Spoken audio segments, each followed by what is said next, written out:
Bago ang lahat, gusto kong iparating sa inyo ang aking taus-pusong pasasalamat sa pagkakaroon ng ganitong tema ng programa sa YouTube at sa radyo. Sa pagtatampok ninyo, papadudot ng iba't ibang kwento ng buhay ay marami ang inyong nai-inspire. Lalo na sa mga katulad kong marami ng pinagdaan ng mga pagsubok sa buhay. Papadudot, tawagin mo na lamang ako sa pangalang Farah. 24 years old pa lamang ako pero sari-saring pagsubok na ang dumating sa aking pamilya man, trabaho at maging sa love life. Marami sana akong gustong i-share sa inyo kaso limitado lamang ang aking oras dahil sa trabaho kaya nagpa siya akong i-share ko na lamang sa inyo ang aking naging karanasan sa pag-ibig. Papadudot, 4 lang ang napagdaanan kong relasyon. Pero 2 sa mga ito ang masasabi kong hinding-hindi ko makakalimutan. At nagsimula ang lahat ng yon sa isang message sa Facebook. "Sis, bakit mo nga pala ako sinama dito ha?" Tanong sa akin ang kaibigan kong si Lorna habang naghihintay kami sa isang outdoor cafe. "May imimit tayo, Lorna." Yung namit ko sa Facebook, excited na sagot ko sa kanya. "Talaga? Teka, babae ba yan o lalaki?" Curious niyang wika sa akin. "Siyempre lalaki sis. Hindi ko talaga maitago ang labis na kasabikang mamit ang kachat ko sa Facebook." "Teka, hindi ba may boyfriend ka na? Bakit nakikipag-chat ka pa sa ibang lalaki?" Nanunuring tanong ni Lorna sa akin. "Ano ka ba? Wala naman sigurong masama na makipag-chat sa ibang lalaki. Hindi ko naman ipagpapalit si Emerson eh. At saka hanggang friendship lang yon." Paniniguro ko naman sa kanya. "Alam ba ito ni Emerson ha sis?" Concerned niyang tanong sa akin. "Sis naman, hindi naman sa lahat ng pagkakataon ipapaalam ko kay Emerson ang mga ginagawa ko. At saka hindi naman siya seloso. I know okay lang sa kanya na makipagkaibigan ako sa iba." Sagot ko naman sa kanya. "Naku Farah, tiyakin mo lang na okay lang kay Emerson na makipag-chat ka sa iba. Ang akala mong okay lang sa kanya hindi pala. Diyan kasi nasisira ang karamihan sa mga relasyon ngayon." Paalala niya sa akin. "Naku sis, ako ang bahala. Kontrolado ko ang lahat. At saka malawak naman ang pag-iisip ni Emerson. Hindi yon basta-basta magsiselos." Yun naman ang paniniguro ko sa kanya. Curious lang ako. "Gwapo ba yung kachat mo?" Mapanuksong tanong ni Lorna sa akin. Nakaramdam naman ako ng kilig dahil nakita ko naman ang mga litrato ni Tom sa Facebook. Oo naman, as in sobrang gwapo. Mas gwapo pa kay Emerson? Panunubok pa ni Lorna. Medyo. Pero mas bet ko pa rin syempre ang boyfriend ko no? Bigla kong depensa. Natawa naman ang kaibigan ko sa naging reaksyon ko. Ayan diyan nagsisimula ang lahat. Sa totoo lang Lorna sayo ko sana siya ipapakilala para naman magkaroon ka ng love life. Biro ko pa. Agad namang na-conscious ang aking kaibigan sa sinabi ko.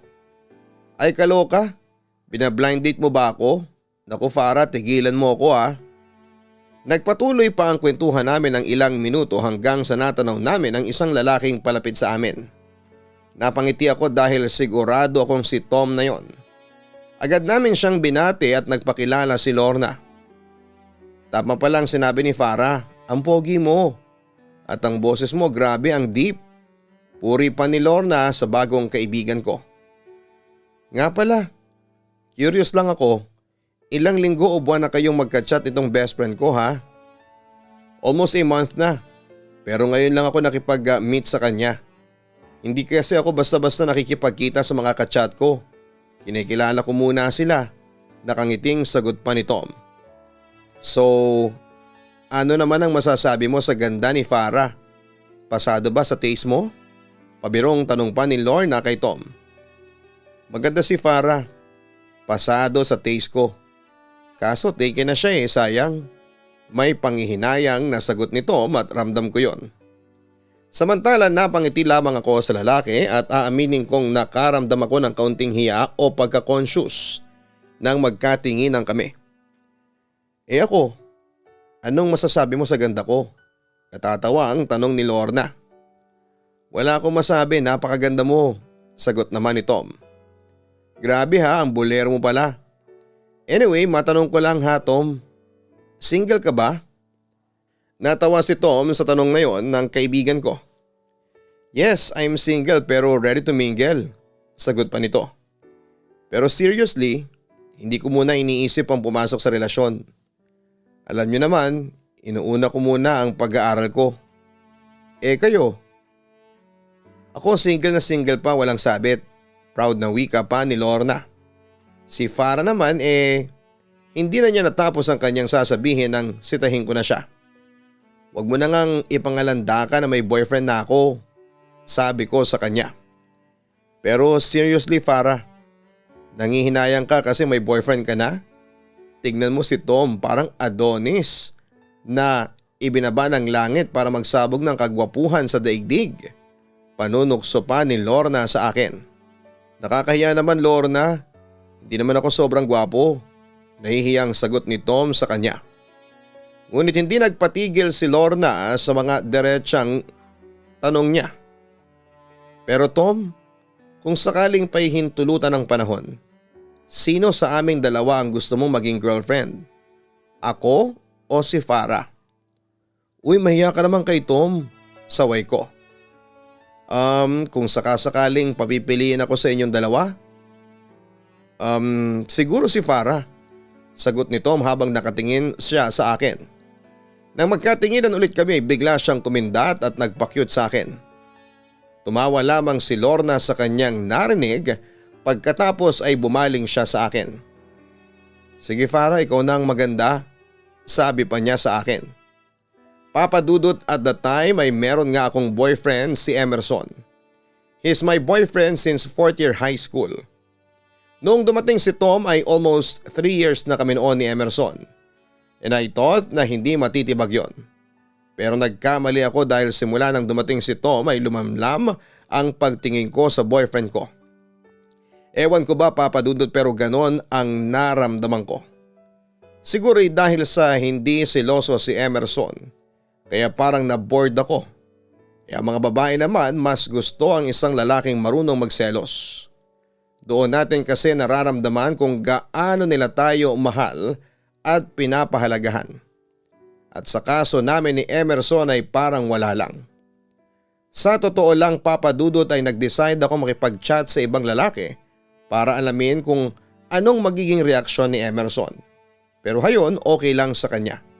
Kaya simula noon ay parang nanamlay na ako sa relasyon namin. Lalo na't natapat na ka-chat ko ang isang ultimate charmer na si Tom. Papa Dudut, mabait si Tom although agresibo siyang lalaki. Nung una ay magkaibigan lamang kami dahil nga sa may Emerson ako. Actually, minamatch ko si Tom noon sa best friend kong si Lorna kasi mukhang kabaligtaran ang nangyari dahil ako ang nahuli ng charm ni Tom. Isang gabi umalis noon ang mga parents ko dahil lumuwas muna papunta ng probinsya para ayusin ang gusot sa lupang ipinamana sa kanila ng aking damatay na lolo. Sanay naman ako mag-isa sa bahay kung tutuusin. Pero ewan ko ba noon at parang ginusto kong maghanap ng makakasama. Tinawagan ko si Emerson pero katwiran niya sa akin ay busy siya. Ganon din ang reply sa akin ni Lorna. Hanggang sa maisipan kong tawagan noon si Tom at agad naman siyang nagpaunlak sa aking imbitasyon.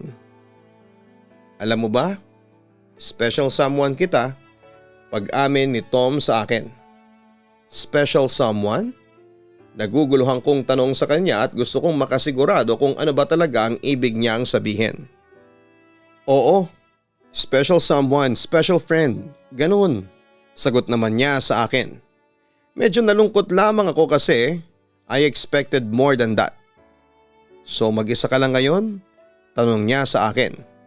Sumagot naman ako ng oo at ikinuwento ko sa kanya kung bakit hindi ko kasama noon ng mga magulang ko. Ang saya naman, May pananabik na wika ni Tom sa akin at na-curious naman ako. Teka, anong masaya doon? Curious kong tanong sa kanya.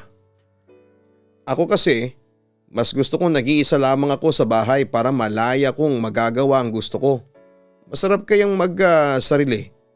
Nakangising tugon ni Tom sa akin. Napangisi din ako sa huli niyang sinabi, Papa Dudut. Parang hindi ko nagustuhan yung term na yun ah. Natatawa kong sagot sa kanya. Alam ko kasi ang ibig sabihin noon. Naku, hindi yun ang ibig kong sabihin. Gusto kong mag-isa kasi kapag kasama ko ang mga parents ko wala silang ginawa sa akin kundi ang mag-utos at magbunganga sa akin. Natatawang depensa ni Tom sa sinabi niya. Sus, palusot ka pa. Kayo talagang mga lalaki. Natatawa kong balik sa kanya. Ikaw, bakit hindi mo kasama si Emerson dito? Tamang-tama walang makikialam sa inyo. Solong-solo ninyo ang buong bahay. Biro pa ni Tom sa akin. Ay pwede ba? Hindi ko gagawin yun. At saka matino naman si Emerson. Sagot ko naman. Tumawa lamang si Tom sa sinabi ko. Pagkatapos noon ay tinulungan niya akong magluto ng hapunan.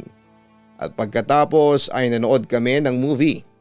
Ayos naman kami noong una lalo na nakakakilig ang movie na pinapanood namin. Hanggang sa bumaling sa akin si Tom at may inamin siya sa akin.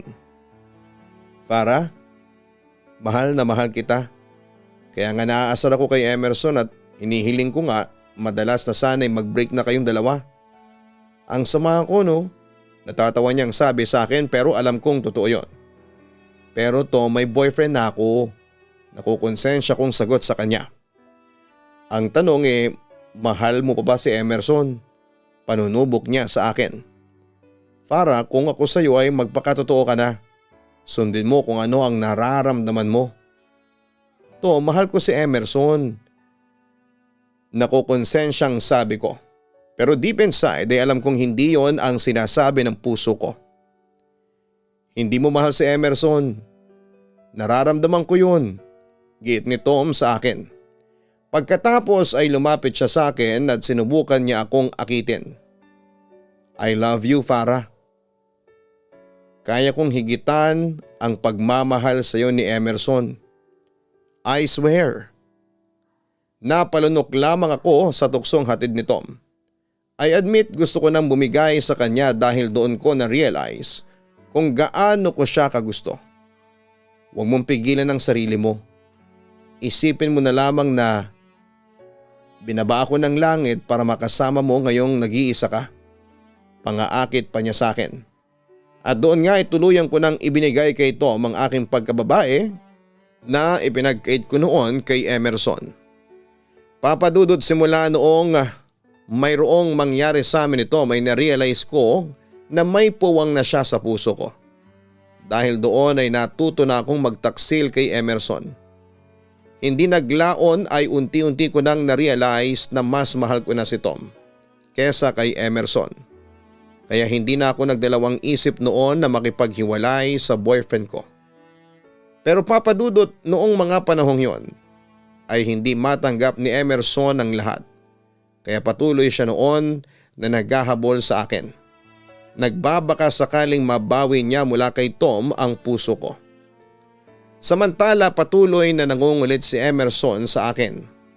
Tulad na lamang isang araw na halos lumuhod at magmakaawa siya sa akin para lamang balikan ko siya. Pero hindi na mababali pa ang aking desisyon. Bakit ba ang kulit mo ha, Emerson? Ilang beses ko na ngang sinabi sa iyo na hindi na kita mahal. Giit ko sa aking ex-boyfriend. Para mahal na mahal kita. Handa kong gawin ang lahat, makipagbalikan ka lang sa akin. Naiiyak na wika ni Emerson sa akin. Nakaramdam naman ako ng pagkairita sa pangungulit niya sa akin. Bakit mo ba pinipilit sa akin ang sarili mo? Emerson, hindi na kita mahal. Ayaw ko nang makipagbalikan pa sa'yo. Ano? Gusto mo pang ulitin ko? Hindi na kita kaya pang mahalin. At saka may iba na akong mahal. Diretsang pagtatapat ko sa kanya. Sino ba yung lalaking pinagpalit mo sa akin? Si Tom? Oo, si Tom, na mahal ko ngayon. I'm sorry, Emerson. Alam kong masakit ito para sa iyo pero kailangan mo nang tanggapin ang katotohanan. Insist ko naman sa kanya. Pero ako ang unang dumating sa buhay mo. Bakit siya ang minahal mo? Bakit niloko mo ko? Ano bang meron sa lalaking yan ha? Basta kakahigit naman ako sa kanya. Naibulalas ni Emerson sa akin. Halatang nagdurugo na ang kanyang puso sa breakup namin pero hindi ko na yon alintana. Masigit sa iyo si Tom. Marami siyang katangian na gusto ko na wala sa iyo. Pasensya na Emerson kung sasabihin ko ito sa iyo pero wala ka sa kalingkingan ni Tom. Pag-amin ko sa kanya. Oo, masasakit ang mga binitawan kong salita pero wala naman akong ibang choice kundi ang sabihin yon para tigilan na niya ako. Farah, hindi alintana sa ex-boyfriend ko ang mga masasakit na salitang narinig niya sa akin. At sa halip ay nagpatuloy lamang ito sa pagmamakaawa. Sa totoo lang papadudot ay ayaw kong gawin yon kay Emerson pero wala na akong maisip na ibang paraan para matanggap na niya ang nangyari sa aming relasyon. Ngayong alam mo nang si Tom ang mahal ko pwede bang tigilan mo na ako? Pakiusap ko noon sa kanya. Ngunit hindi nagpapigil si Emerson. Hindi ako titigil Farah. Ipaglalaban ko ang pagmamahal ko sa iyo. Ang sabi pa niya sa akin.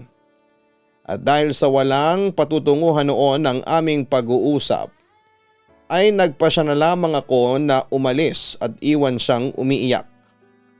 Wala na tayong dapat na pag-usapan pa. Ngayon, kung hindi ka titigil dyan sa kakagulo sa akin, ay mapipilitan akong tumawag ng mga barangay tanod para ipablatter ka. Banta ko pa sa kanya sakaling hindi siya tumigil sa panggugulo sa akin. Bakit mo ba ginagawa sa akin to Farah? Bakit mo ba ako sinasaktan ng ganito? Umiiyak niyang kumpronta sa akin.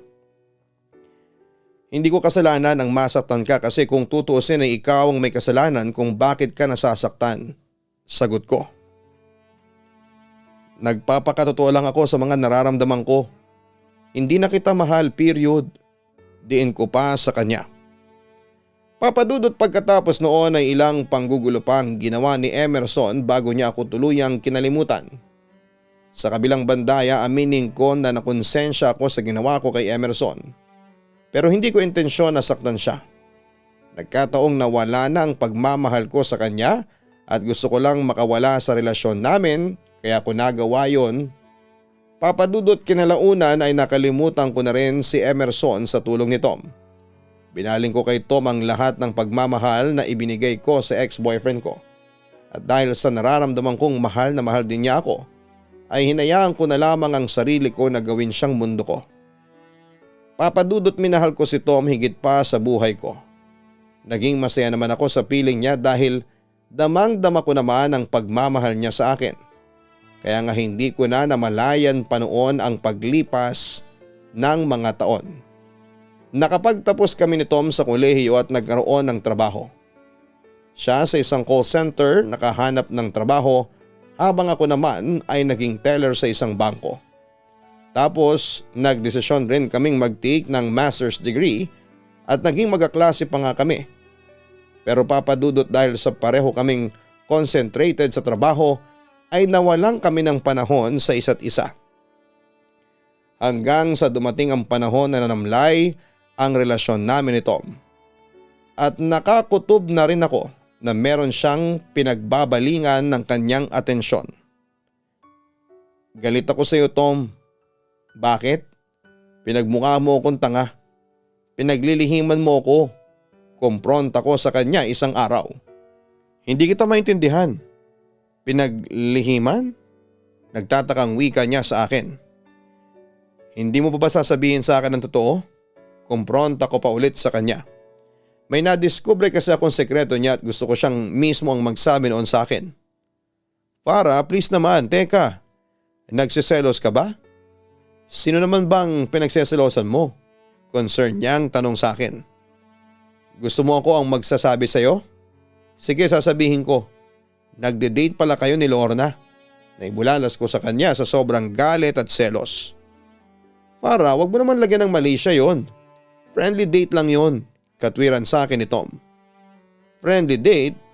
Bakit may nakakita sa inyo na naghahalikan kayong dalawa? Panunubo ko sa kanya.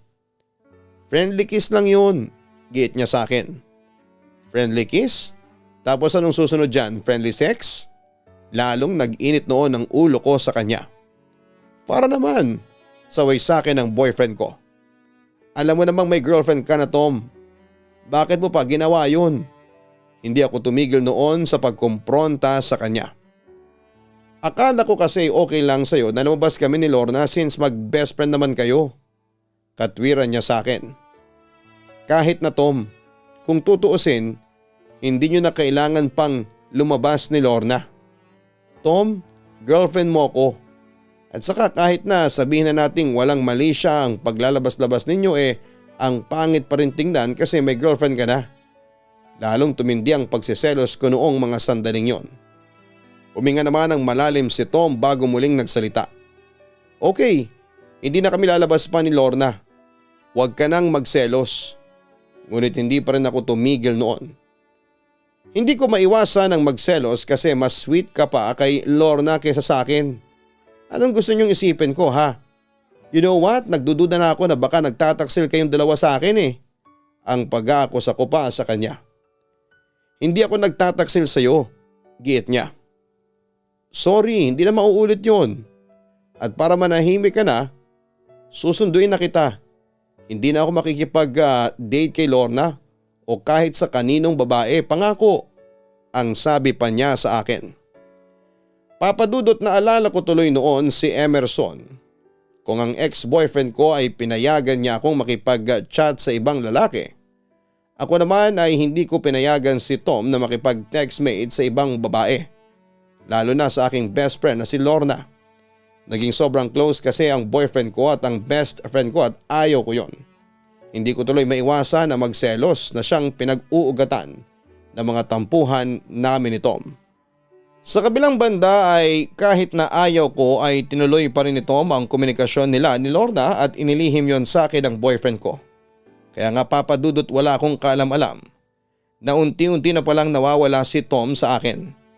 Hanggang sa isang araw ay nagising na lamang ako na wala na ako sa puso ni Tom. At si Lorna na best friend ko ang pumalit sa akin. Lorna, anong ginagawa mo sa bahay ni Tom? Nagulat ako nang makita ko ang best friend ko sa bahay ng boyfriend ko. O Farah, nagulat naman ako sa iyo. Anyway, girlfriend ako ni Tom kaya anytime pwede akong pumunta sa bahay niya. Sarkastikong sagot pa ni Lorna sa akin. Naguluhan ako nung una sa kanyang sinabi. Girlfriend? Teka Lorna, ako ang girlfriend ni Tom at hindi ikaw. Pagko-correct ako sa kanya. Ikaw girlfriend ni Tom? Nagpapatawa ka ba? Ikaw anong ginagawa mo? Teka, don't tell me na naghahabol ka pa sa kanya. Hiwalay na kayo ni Tom hindi ba? Paalala niya sa akin. Cool off lang kami, diin ko sa kanya. Ngunit hindi nagpatinag si Lorna sa akin. Ganoon na rin yun sis. Ay nako kung ako sa'yo, friendly advice lang. Lumayo ka na kay Tom kasi masasaktan ka lang. Papadudot hindi ako makapaniwala noon sa mga sinabi sa akin ni Lorna. Tinuring ko siyang best friend. Minsan nga ay parang kapatid na ang turing ko. Kaya hindi ko talaga akalain na magagawa niya sa akin yon. Hindi. Ako ang nauna sa kanya kaya akin siya. Sagot ko naman sa sinabi ni Lorna kani-kanina lamang. Huwag kang ngang magpakabaliw dyan. Ayaw na sayo ni Tom kaya tigilan mo na siya. Sarkastikong balik niya sa akin. Ang sama mo Lorna? Akala ko kaibigan pa naman kita. Naiiyak kong sabi sa aking dating best friend. Noon yon Farah. Natatawang sabi pa niya sa akin. Nanlumo naman ako sa mga reaksyon ni Lorna. Ano ba ang ginawa kong masama sa inyo? At trinaydor mo ko? Tanong ko sa kanya. Sorry sis. Hindi ko kagustuhan ito. Na-in love ako kay Tom eh. Anong magagawa ko? Kung hindi naman dumating si Tom sa buhay ko siguro best friends pa rin tayo hanggang ngayon. Wala man lang kakonse-konsensya si Lorna nang sinabi niya yon sa akin. Mamayang kaunti dumating na si Tom para samahan si Lorna. Para, anong ginagawa mo rito? Casual na tanong ng boyfriend ko sa akin. Anong ginagawa ni Lorna sa bahay mo ha Tom? Tanong ko sa kanya. Pero si Lorna na ang sumagot. Hindi ka rin makulit Farah no? Nagli-live-in na kami ni Tom. Sabi niya sa akin sabay baling sa aking boyfriend. Hindi ba mahal ko? O paano, punta muna ako sa kusina mahal ha? Pagkatapos noon ay nagpaalam na si Lorna para pumunta sa kusina. Nagbuntong hininga naman si Tom bago nagsalita. Oo Farah, tama si Lorna. Nagli-live-in na kami. Sa puntong yon ay naiyak na ako ng tuluyan. Tom, ang sakit naman ng ginagawa mo sa akin. Hindi kita sinasaktan Farah. Ikaw ang nananakit sa sarili mo. Ilang beses ko nang sinabi sa iyo na hindi kita kayang mahalin pero ano? Makulit ka pa rin. Tila binaling pa niya sa akin ng sisi. Mahal kita Tom. Umiiyak kong giit sa kanya. Kaso ang problema ay hindi kita mahal. Sinubukan ko namang mahalin ka pero hindi talaga. Anong magagawa ko? Alangan namang magpretend ako na mahal kita edi buhay ko naman ang nasira. Para pakiusap tigilan mo na ang ilusyon mo kasi tapos na tayo. Iyon ang nakakapanghilakbot na wika ni Tom na hindi ko inakala na mangyayari sa akin. Kaya isang malakas na sampalang ibinigay ko kay Tom. Wala kang kwentang lalaki Tom. Ginawa ko naman ang lahat para lang mapasaya ka tapos heto lang ang igaganti mo sa akin? Sa lahat ng mga nagawa ko sa iyo? Hayop ka! Galit ng wika ko pagkatapos noon ay umiyak akong umalis ng kanyang bahay.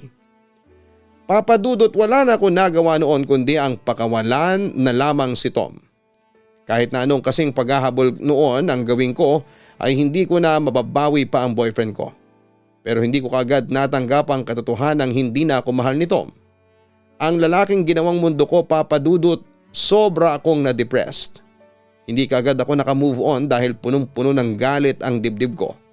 Pero hindi ko yon mailabas at tanging pag-iyak lamang ang nagawa ko. Ilang buwan pa ang lumipas at nagpatuloy ako sa pagiging bitter sa sobrang depressed although madalas kong sabihin sa mga kaibigan ko na naka-move on na ako kay Tom. Pero kahit na sabihin ko yon, halata pa rin ang pagiging depressed ko sa mga nangyari sa love life ko. At isa na roon ang pagsisenti habang nagpapaulan. Papadudot ng mga panahon na yon ay napabayaan ko na ang sarili ko. Malaki noon ang pinagbago ng itsura ko. Namayat ako dahil hindi ako nakakakain. Tapos ay nagsisilakihan noon ang mga eye bags ko dahil hindi nga ako makuhang dalawin ng antok. Samantala nanlumo ako sa isang balita na hindi ko inaasahang mangyayari. Nagpakamatay si Tom. Ayon sa aking nabalitaan ay nagpakamatay si Tom dahil sa sobrang depression dulot ng paghiwalay ng kanyang mga magulang. Papadudot sinubukan kong dumalaw sa burol niya at hindi ko maiwasang maiyak. Nawala na noon ang galit ko sa kanya bagamat hindi na pagmamahalang nararamdaman ko sa kanya kundi awa na lamang. Pagkatapos noon ay tuluyan ko nang kinalimutan si Tom. Nagkita rin po kami ni Lorna at sa halip na magalit sa kanya ay dinamayan ko siya sa kanyang pagdadalamhati. Humingi naman kaagad ng tawad si Lorna sa akin na siya ko namang tinanggap. Pinagpatuloy namin ni Lorna ang pagkakaibigan. Bagamat hindi siya kasing tibay, hindi tulad noong dati. Papadudod sa ngayon ay naghilom na ang mga sugat sa dibdib ko dulot ni Tom. May boyfriend na rin ako ngayon at masaya na ako sa piling niya. Malapit na rin kaming ikasal at nitong June 2022 lamang ay natapos ko na rin ang master's degree ko. Papadudot masaya na ako sa buhay ko ngayon at wala nang bitterness sa puso ko. Natuto na rin ako sa mga pagkakamali ko at mas tumibay na ang pananampalataya ko sa Panginoon. Papadudot, heto lamang ang maibabahagi ko sa inyo. Sana'y mabasa po ninyo ito at muli ay maraming salamat at isang napakagandang gabi sa inyong lahat. Lubos na gumagalang, Farah. Maraming salamat Farah sa pagbabahagi mo ng iyong kwento at na-appreciate namin ang pagbangon mo pagkatapos ng failed relationship mo kay Tom. Tama lang ang ginawa mong pag-move on kahit na mahirap sa una. Ginamit mo ang failure na yon para paunlarin mo ang iyong sarili. Tinama mo ang pagkakamaling nagawa mo sa buhay. At eto ka ngayon, isang successful na babae na may masayang love life at career life.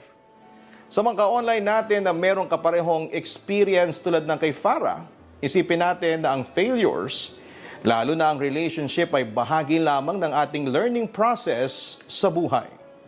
Oo, masakit pero matututo ka at magagamit mo ang iyong natutunan to unleash your better self. Huwag tayong manlumo at sumuko sa mga pagsubok na dumarating sa atin. Take this as an opportunity to know your mistakes at kung paano mo yon maitatama at malalampasan. Be brave enough na harapin ang dapat mong harapin. Dahil at the end of the day, matatapos din yan at magiging bahagi na lamang ng iyong makulay na buhay. Sa lahat ng mga naka-online ngayon, huwag kalimutan na mag-like, mag-share at mag-subscribe. Hanggang sa muli, ako po ang inyong si Papa Dudut. Maraming salamat po sa inyong lahat. Ang buhay ay mahiwaga, laging may lungkot at saya. Sa Papa Dudut Stories, laging may karamay ka.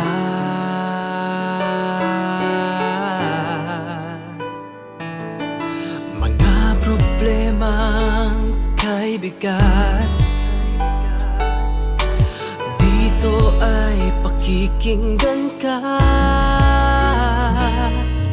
Sa Papa Dudut Stories, kami ay iyong kasama.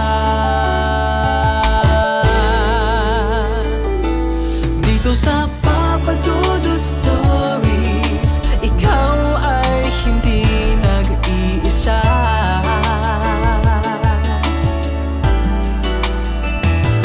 Dito sa Papa Dudut Stories, may nagmamahal sa'yo.